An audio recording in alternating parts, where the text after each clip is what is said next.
4장 31절로 41절 말씀을 교독으로 읽겠습니다. 그 사이에 제자들이 정하여 이르되 랍비여 잡수소서.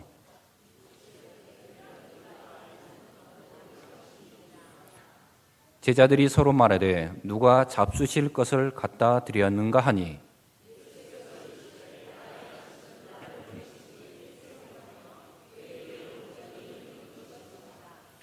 너희는 넉 달이 지나야 추수할 때가 이르겠다 하지 아니하느냐. 그러나 나는 너희에게 이르노니 너희 눈을 들어 밭을 보라. 희어져 추수하게 되었도다.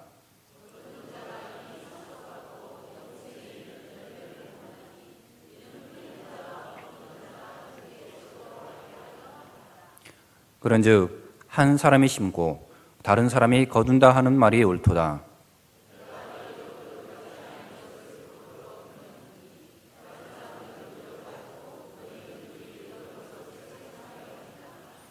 여자의 말이 내가 행한 모든 것을 그가 내게 말하겠다 증언하므로 그 동네 중에 많은 사마리아인이 예수를 믿는지라.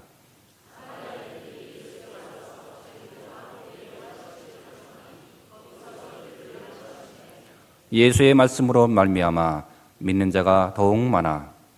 그 여자에게 말하되 이제 우리가 믿는 것은 내 말로 인함이 아니니 이는 우리가 친히 듣고 그가 참으로 세상의 구주신 줄 알미라 하였더라. 아멘. 영혼의 추수라는 제목으로 목사님의 말씀 선포가 있겠습니다.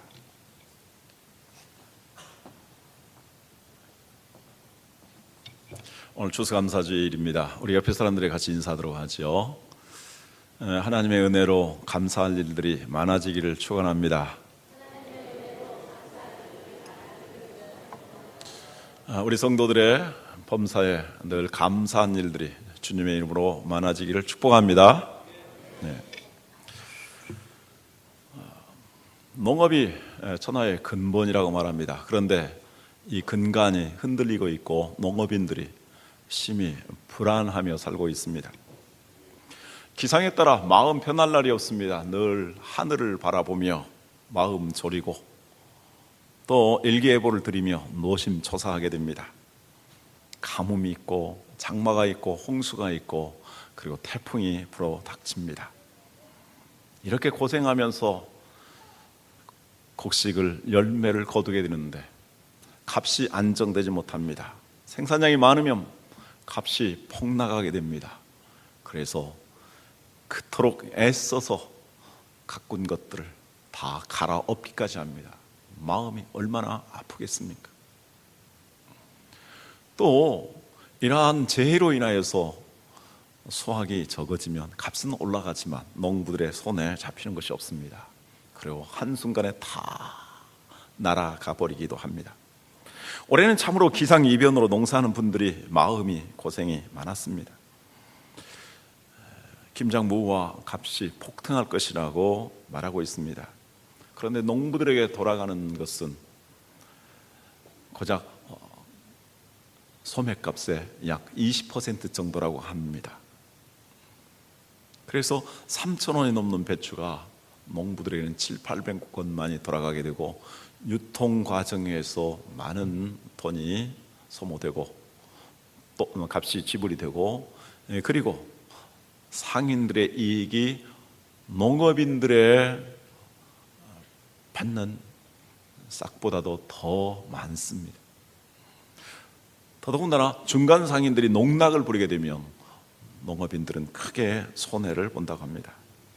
올해는 유난히도 날씨가 좋지 않았습니다. 봄에 씨를 뿌린 후에 막 자라야 될 때 극심하게 가뭄이 들어서 잘 자라지 않았습니다. 가을 채소를 위해서 여름에 씨앗을 뿌려야 되는데 계속 장마가 계속되므로 씨를 뿌리지 못하여서 이렇게 파종 면적이 적어지게 되었고 값이 폭등하게 되는 것입니다. 올해 태풍이 얼마나 무시무시했습니까? 추수를 앞둔 과일들이 우수수 떨어지게 되었습니다. 곡식들이 쓰러지게 되었습니다. 농부들의 마음도 이렇게 떨어지게 되고 쓰러지게 되었을 것입니다. 그래서 쌍농사가 흉작이 되었고 쌀값도 오르게 되었습니다. 그래도 우리는 감사할 수 있다고 생각합니다.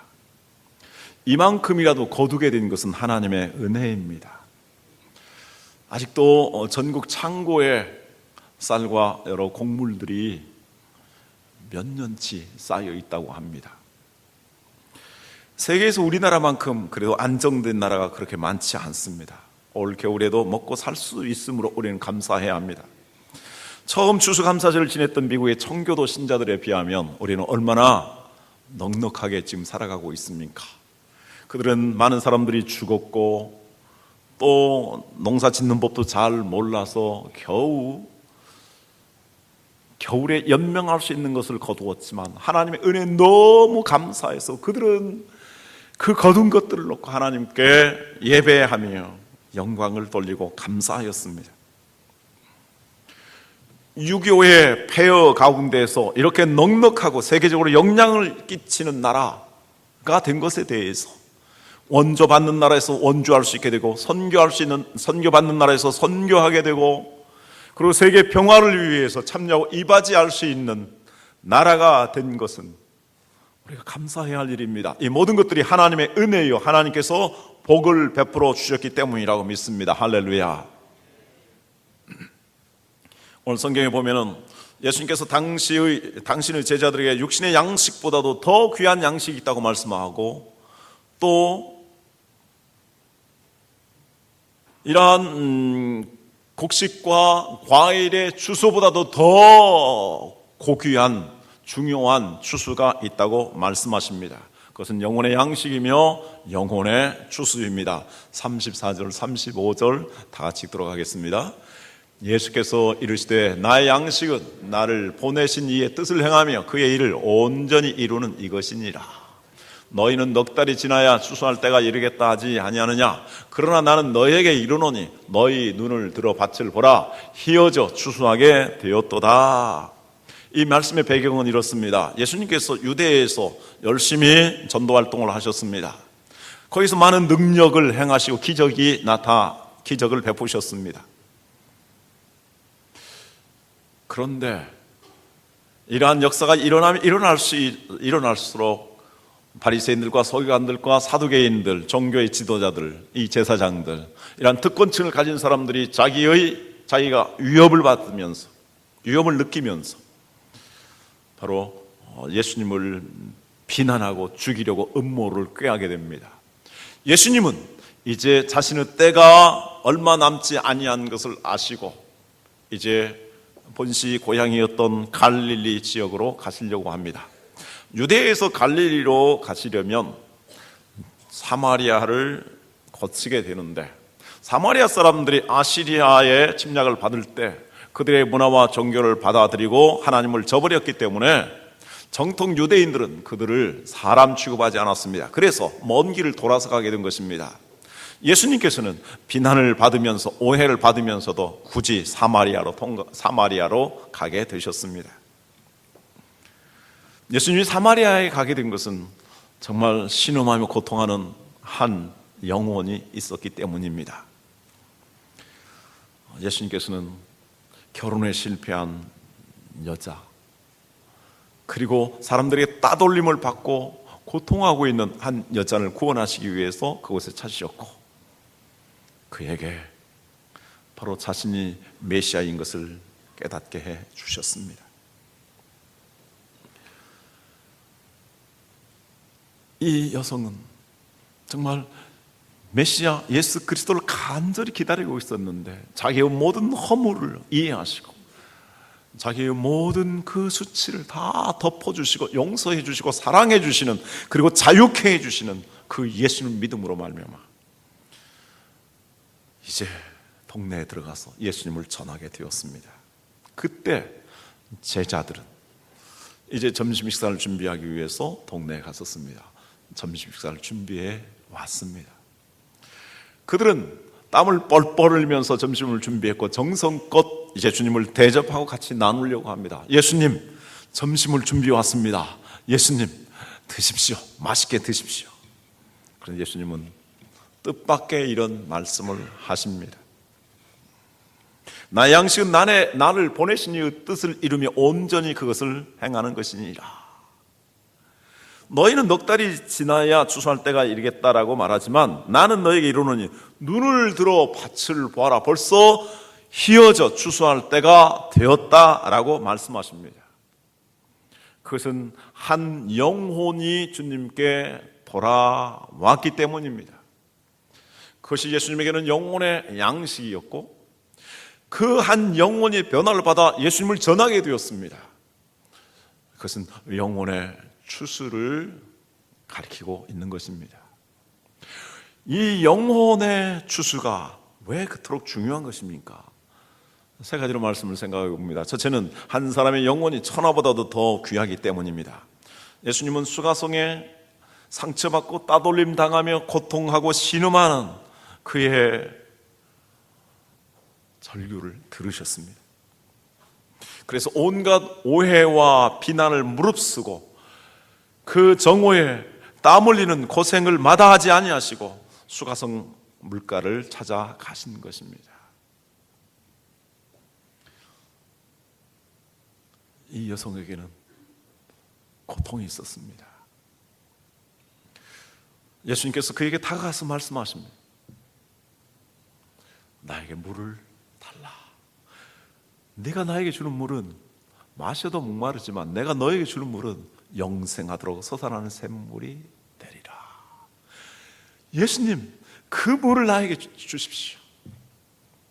그러면 내가 이렇게 물길로 오지 않아도 사람들의 눈을 피하여서 또 뜨겁게 땀을 흘리면서 고생하면서 물길로 오지 않아도 될 것 같습니다. 예수님은 다짜고짜로 이렇게 말씀합니다. 내 남편을 불러오라. 그는 엉겹결에 이렇게 대답합니다. 나는 남편이 없습니다. 예수님은 그의 아픈 곳 전곡을 찌르십니다. 너는 남편이 5이 있었다. 그러나 지금 6번째 남편하고 살지만 진정한 너의 남편은 없다.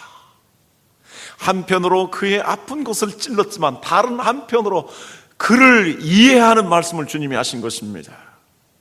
왜 그렇습니까? 당시의 유대 사회에서 여성들이 여성들이 남편에게 이혼을 요구할 수 있는 그런 권리가 없었습니다. 남편들은 여성들에게 온갖 구실을 붙여서 이혼하고 싶으면 이혼해 됐습니다. 그래서 이 여자분도 5번이나 이렇게 남자를 거치면서 6번째 남자를 맞이하게 된 것은 만약에 이분이 정말 그와 같은 간음죄를 저질렀다면 이 여성은 돌에 맞아서 죽었을 것입니다. 그러나 6번째까지 살게 된 것은 바로 남편에게서 이혼을 당하였기 때문일 것입니다. 지금 중동 지역에서도 마찬가지입니다. 여성이 성폭행을 당했어도 이혼할, 그리고 그거에 대해서 하소연해야 될 근거가 없습니다. 그것을 밝히게 되면 남자의 명예를 못 오겠다고 해서, 그리고 자기의 품위를 지키지 못했다고 해서 그를 처벌하는 것이 바로 모슬렘의 정통입니다.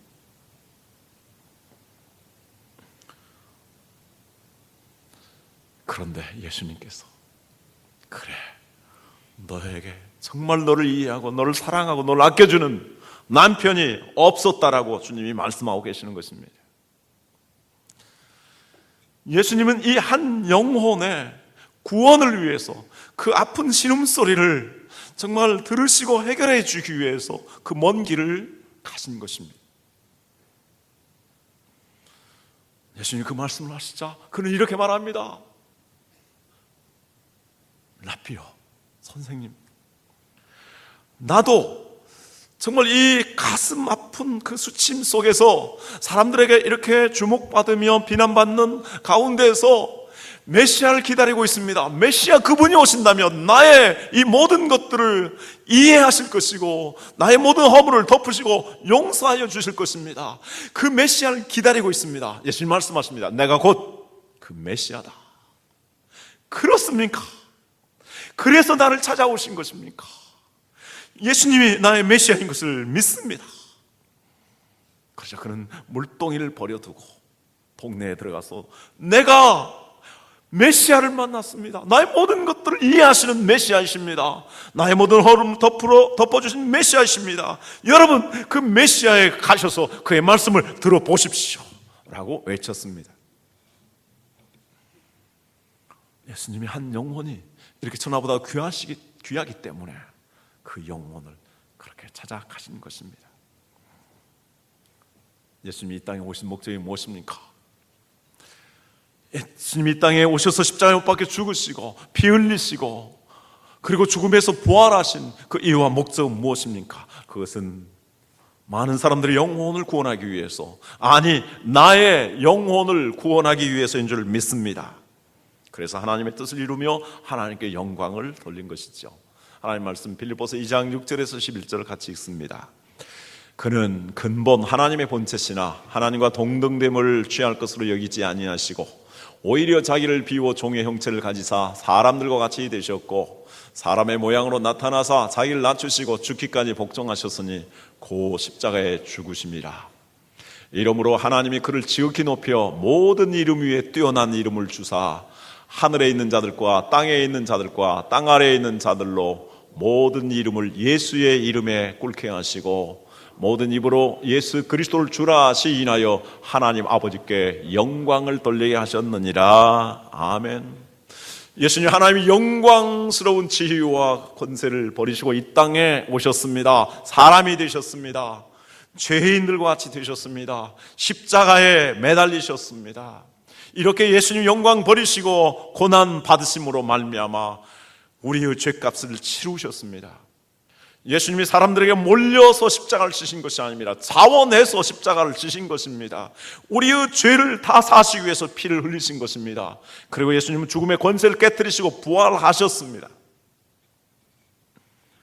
그래서 우리를 의롭다 하시고 수많은 사람들이 구원을 받아 예수님을 구주라고 고백하게 되고 하나님 아버지께 영광을 돌리게 된 것입니다. 한 사람의 영혼이 얼마나 귀한 것일까요?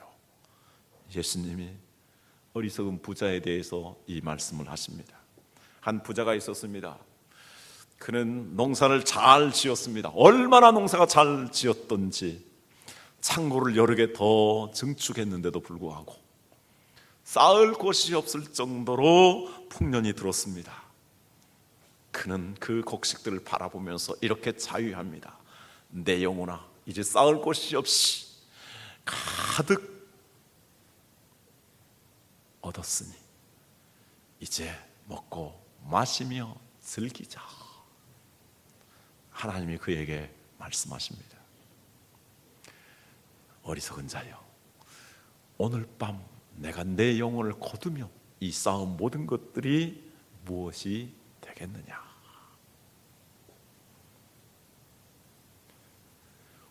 사람이 온 천하를 얻고도 자기 목숨을 잃으면 무엇이 유익하겠느냐?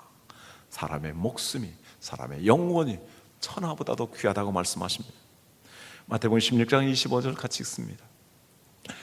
누구든지 제 목숨을 구원하고자 하면 잃을 것이요 누구든지 나를 위하여 제 목숨을 잃으면 찾으리라. 사람이 온 천하를 얻고도 자기 목숨을 건지지 못하며 정말 불쌍한 것입니다.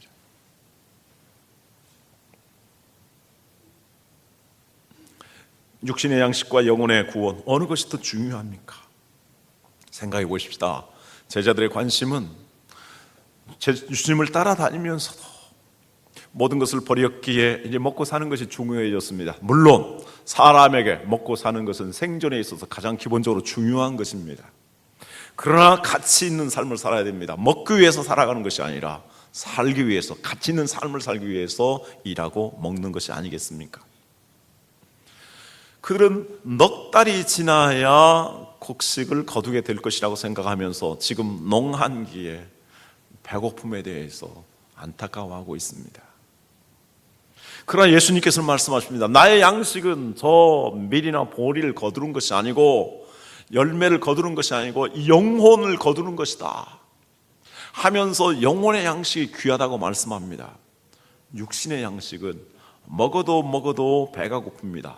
마셔도 목마르게 됩니다. 어저께 결혼 예식이 있었습니다. 제가 아침을 거르게 되었고 또 예식이 오후 2시 20분에 있었는데 끝나고 나니까 3시가 넘었습니다. 그래서 배고픈 김에 식사를 잘 했습니다. 그런데 이게 웬일입니까? 교회당에 와서 한 2시간 일한 다음에 또 배가 고파지는 것입니다. 그래서 제 아내에게 말했습니다. 아이고, 점심에 잘 먹었는데 또 배고프다 했더니 당신 속이 이상하다고. 이상한 게 아니라 사람 뱃속이 정상입니다. 아무리 한 끼 잘 먹어도 다음 끼가 되면 배고픈 것입니다. 배고프지 아니하면 그건 문제입니다. 그런데 많이 먹으면 먹을수록 건강을 해치고 빨리 늙고 빨리 죽어갑니다. 그래서 오늘날에는 좀 더 오래 살기 위해서는, 그리고 건강하게 살기 위해서는 어떻게 해야 됩니까? 소식을 해야 됩니다. 그리고 거지같이 먹어야 합니다. 양질의 영양가 좋은 음식을 먹으면 성인병에 노출되고 건강을 해치고 빨리 죽습니다. 참 하나님 공평하신 것 같아요. 제가 이렇게 건강하게 된 것은요, 진짜 요즘 웰빙이라는 것들을 가난할 때 무지하게 먹었거든요. 물리게 먹었습니다.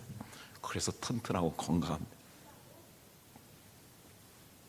아무리 잘 먹고 잘 마신다고 해도 그 영혼이 구원받지 못하면 무슨 소용이 있겠습니까? 두 번째로, 전도는 영생의 씨앗을 뿌리는 것이기 때문에 중요합니다.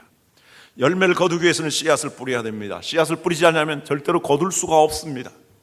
그래서 농부는 가장 튼실한 종자를 모아둡니다. 아무리 배가 고파도 굶어 죽게 생겼어도 그 종자만은 아껴둡니다. 씨를 뿌려야만이 가을에 거둘 수 있기 때문입니다. 인간의 영혼을 구원하는 씨앗은 무엇입니까? 바로 예수 그리스도의 복음입니다. 예수 그리스도의 복음에 대해서 로마서 1장에서 이렇게 설명하고 있습니다. 로마서 1장 3절에서 5절 말씀 다 같이 읽도록 합니다. 그의 아들에 관하여 말하면 육신으로는 다윗의 혈통에서 나셨고 성결의 영으로는 죽은 자들 가운데서 부활하사 능력으로 하나님의 아들로 선포되셨으니 곧 우리 주 예수 그리스도시니라. 그로 말미암아 우리가 은혜와 사도의 직분을 받아 그의 이름을 위하여 모든 이방인 중에서 믿어 순종하게 하나니, 이 복음은 육신으로는 이 땅에 다윗의 혈통으로 오셨지만 성결의 영으로는 죽은 자 가운데서 부활하서 하나님의 아들로 선포되신 예수 그리스도 자신이라고 말씀하십니다. 예수님이 우리를 구원하시기 위해 이 땅에 오셨고, 예수님이 우리의 모든 죄를 사하시기 위해서 피 흘려 죽으셨고, 예수님이 죽음의 권세를 깨뜨리심으로 우리를 의롭다 하시고 우리에게 영원한 생명을 주신 것입니다. 그래서 예수님이 복음이십니다. 우리는 이 복음의 씨를 뿌려야 합니다. 복음의 씨를 뿌리지 않으면 절대로 거둘 수가 없습니다. 전도의 열매를 얻을 수가 없는 것입니다. 그래서 우리는 복음의 씨를 뿌려야 합니다. 눈물을 흘리면서라도, 고생하면서라도 씨를 뿌려야 하는 것입니다. 예수님의 복음을 위하여 한 사람의 영혼이 구원을 받도록 하는 것은 천하보다도 귀한 영혼을 건지는 가장 이 세상에서 우리가 살아가는 동안 하게 되는 위대한 일입니다. 한 영혼을 진정으로 사랑하는 것이고 그에게 영원한 행복을 가져다 주는 것입니다. 수가성 여인이 얼마나 수치심과 자기 삶에 대해서 좌절을 하면서 살아갔겠습니까?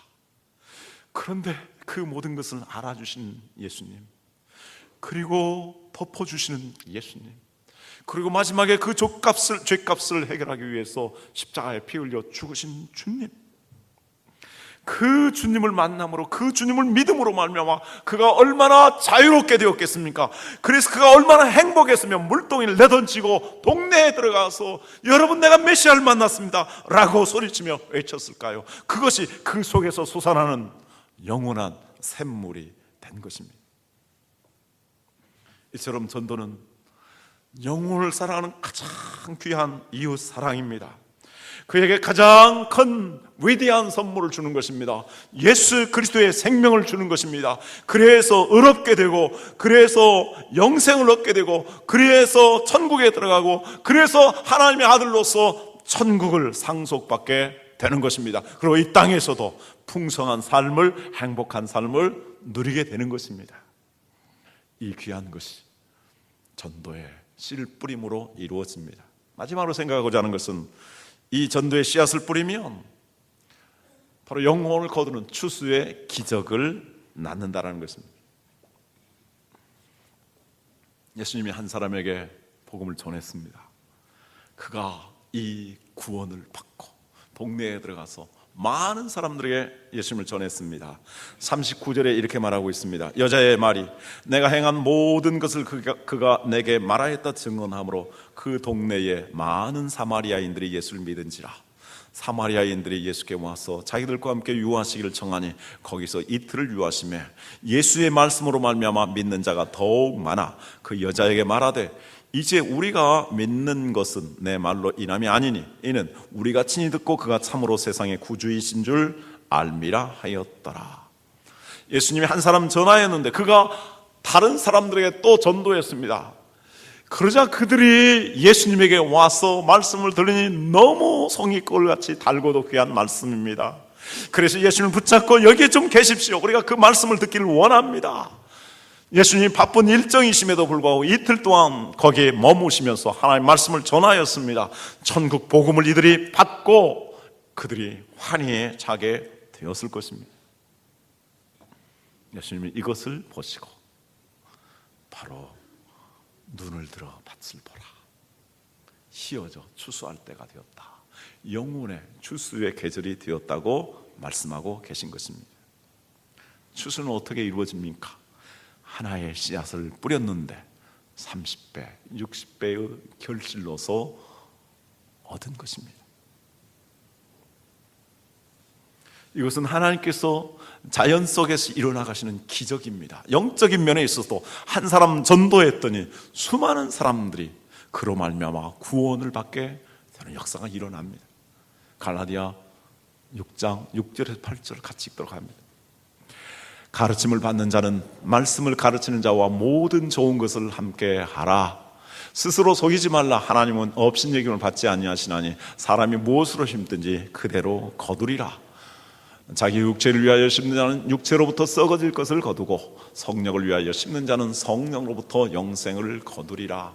사람은 아무리 잘 먹어도 점점 더 늙어갑니다. 그리고 병들고 죽어갑니다. 그래서 썩어질 것을 거둡니다. 그러나 복음의 씨앗을 뿌리며 바로 영생을 30배, 60배의 결실을 거두게 되는 것입니다. 청교도 신자들이 정말 피눈물 나는 그 고난 가운데서 처음 수확의 열매를 거뒀을 때에 그는 하나님께 감사하여서 제사를 드렸습니다. 에브라임 링컨이 추수감사제를 국경일로 정하면서 우리의 선조들은 이 땅에 감사의 씨앗을 뿌린 것입니다. 그래서 우리는 그 감사의 열매를 거두고 있습니다. 우리도 이제 이날만이라도 하나님 앞에 감사의 예배를 드림으로 말미암아 우리 후손들을 위해서 감사의 씨앗을 뿌릴 수 있기를 바랍니다. 그래서 그들이 감사의 열매를 거두기를 바랍니다. 감사의 씨를 뿌렸더니 감사의 열매를 거두게 됩니다. 그런데 오늘날 미국이 이러한 축복을 많이 잃었습니다. 그리고 세계 경제 불안과 위험을 고조시키고 있습니다. 무슨 문제입니까? 이러한 청교도의 신앙을 잃어버렸기 때문입니다. 얼마나 미국이 문제가 되었는지 미국의 리더십을 결정하는 대통령 선거에 있어서 오바마 대통령이 후보가 되었고 그리고 럼니라는 분이 후보가 되었습니다.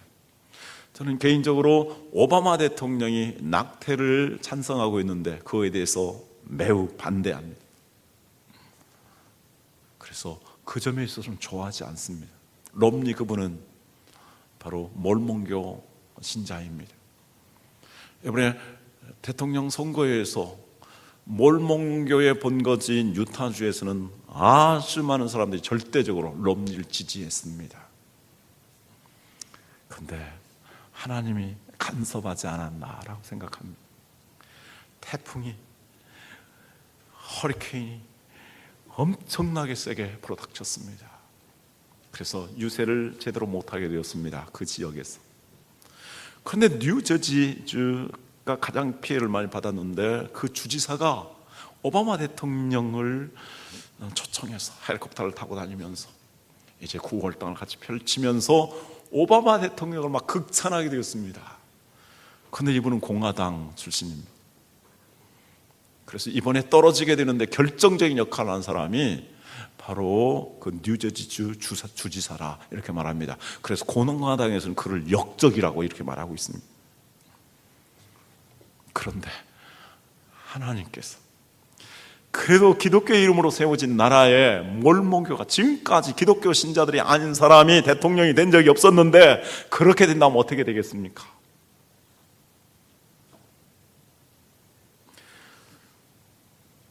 아브라함 한 사람이 구원을 받았을 때 그의 가정이, 그의 후손들이, 그의 민족이 구원을 받았습니다. 안드레가 베드로를 전도했는데 이 베드로를 통해서 얼마나 많은 사람들이 주께 돌아왔습니까? 토마스 선교사가 이 땅에 선교의 피를 뿌렸는데 그 이후에 얼마나 많은 그리스도인들이 이 땅에 구원받게 되었습니까? 문중경 전도사라는 분이 신안군 증도에서 소방받은 후에 자기의 모든 생을 바쳐 복음을 전하였는데, 그래서 마지막 순교를 당하였는데 그 지역이 우리 대한민국 가운데 기독교인들이 제일 많은, 퍼센트가 제일 높은 그러한 도시가 되었습니다. 도서가 되었습니다. 한 청년이 우리 외할머니에게 복음을 전하였을 때 우리 식구들이 다 구원을 받고, 우리 가족들이, 우리 가문이 이렇게 구원을 받고 복을 받은 것입니다. 할렐루야. 그래서 오늘 36절에 이렇게 말씀합니다. 거두는 자가 이미 싹도 맞고 영생에 이르는 열매를 모으나니 이는 뿌리는 자와 거두는 자가 함께 즐거워하게 하리 함이라. 그런즉 한 사람이 심고 다른 사람이 거둔다 하는 말이 옳도다. 내가 너희로 노력하지 아니한 것을 거두러 보내오노니 다른 사람들은 노력하였고 너희는 그들이 노력한 것에 참여하였느니라. 예수님이 이 땅에 복음이 되심으로 알면 우리가 복음을 전할 때 수많은 사람들이 예수를 믿어 구원받게 됩니다. 한 영혼을 위해서 수많은 사람들이 기도하고 그리고 찾아가 복음을 전하였는데 예수를 믿지 아니하였습니다. 그런데 어느 날 그에게 내가 복음을 전하였는데 그애가 마음을 열고 예수를 받아들였습니다. 내가 수고하지 않았는데 전도의 열매를 거두게 된 것입니다. 오늘날 도시의 교회들을 보면 시골 사람들이 정말 기도하고 또 사랑하고 수고해서 이렇게 구원받게 했는데 그들이 도시로, 더 큰 도시로 와서 이제 교회에 채워지게 됩니다. 그래서 전도의 씨를 뿌리지 아니하였는데도 이렇게 거두게 되는 놀라운 축복을 보게 됩니다. 그러므로 우리는 이렇게 한 사람을 전도하면 많은 사람이 구원을 받고, 내가 수고하지 아니하였어도 다른 사람들이 기도하고 애를 썼기 때문에 전도하여 마음을 열고 구원받으면 우리가 그 열매를 거두며 신나게 되는 것입니다. 이리하여서 하나님의 교회가 부흥하게 되고, 그리고 이리하여서 하나님 나라가 확장되고, 이리하여서 이제 바로 주님이 다시 오심을 우리가 준비하게 되는 것이고, 하나님과 예수님과 천군 천사들이 한 영혼이 돌아왔을 때 기뻐하게 되는 것입니다. 이 놀라운 기적의 역사가 일어나기 때문에 우리는 눈물을 흘리면서라도, 땀을 흘려가면서라도, 우리가 희생의 대가를 치르면서라도 복음을 열심히 전해야 되는 것입니다. 그래서 시편 126편 5절 6절을 같이 읽도록 하겠습니다. 눈물을 흘리며 씨를 뿌리는 자는 기쁨으로 거두리로다. 울며 씨를 뿌리러 나가는 자는 반드시 기쁨으로 그 곡식단을 가지고 돌아오리로다. 이제 우리가 전도하게 되었을 때 이 놀라운 기적의 역사가 일어날 뿐만 아니라 우리 예수님 다시 오심을 우리가 준비하게 되는 것입니다. 그래서 마태복음 24장 14절에 말씀하고 있습니다. 이 천국 복음이 모든 민족에 증언되기 위하여 온 세상에 전파되리니, 같이 읽습니다. 그제야 끝이 오리라. 절대로 기상이변으로 인해서, 전쟁으로 인해서 이 세상이 망하는 것은 아닙니다. 이 세상의 종말은 예수 그리스도의 복음이 모든 민족에 전파될 때 비로소 이루어집니다. 따라서 우리는 우리의 보화를 천국에 쌓아야 됩니다. 우리의 보화를 천국에 쌓는 것은 무엇입니까? 생명을 구원하는 일에 우리의 젊음과 우리의 재능과 우리의 시간과 우리의 재물을 아낌없이 전도와 선교에 쏟아 부어서 바로 영혼을 구원하는 것입니다. 이로써 하나님의 뜻을 이루게 되고 우리는 정말 천국의 보화를 쌓아두게 되는 것이고 하늘에서 별과 같이 빛나는 자들이 될 것입니다. 마지막 성경이 있습니다. 다니엘 12장 3절 말씀 직접 지혜 있는 자는 궁창의 빛과 같이 빛날 것이요 많은 사람을 옳은 대로 돌아오게 한 자는 별과 같이 영원토록 빛나리라. 아멘. 우리 모든 성도들이 열심히 전도해서 전도의 열매를 거둬서 하나님께 영광 돌릴 뿐만이 아니라 하나님 나라의 스타들이 되기를 주님의 이름으로 축원합니다. 우리 교회가 이 사명을 감당할 수 있기를 간절히 소원합니다. 할렐루야. 기도하겠습니다.